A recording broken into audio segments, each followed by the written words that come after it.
trunk line भन्दो रहेछन् के हो सर यो भनेको के हो खास कुरा डेडिकेटेडमा खासै समस्या छैन डेडिकेटेड भने चाहिँ सबस्टेसनबाटै सिंहदरबारलाई छुट्टै लाइन जाने आर्मी हेडक्वार्टरलाई लाइन जाने वीर अस्पताललाई जाने यो डेडिकेटेड भने यसलाई भन्छन् क्या है अरू भने साधारण तपाईँ हामीलाई त्यो जुन गएको लाइनबाट छ तपाईँ हामीलाई चाहिँ मिटर सिटर बाँडे हुन्छ त्यस्ताहरूमा भएका उद्योगहरू पनि हुन्छन् तिनले पनि पाछन् त्यो लोड सेडिङ गर्दाखेरि स्विच अफ गर्दाखेरि सबस्टेसनमा त्यो लाइन चाहिँ नै जान्छ डेडिकेटेडमा जाँदैन र ट्रङ्क लाइन भने चाहिँ नि यो ठुलो हाई भोल्टेजको लाइन हुन्छ नि 132 का यी सब होइन त्यसको बगलमा तपाईँको चाहिँ जग्गा लिएर तपाईँले ठुलो फ्याक्ट्री खोल्नु भएको छ भने त्यो फिडरबाट चाहिँ लैनचौरबाट अहिले तपाईँले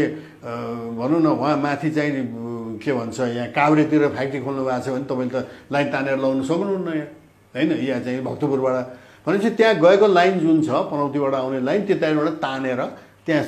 उद्योगभित्रै सबस्टेसन बनाउने क्या र ठुलो मिटर ती राख्ने गर्ने हुन्छ क्या यो ठिकै कुरो हो त्यो होइन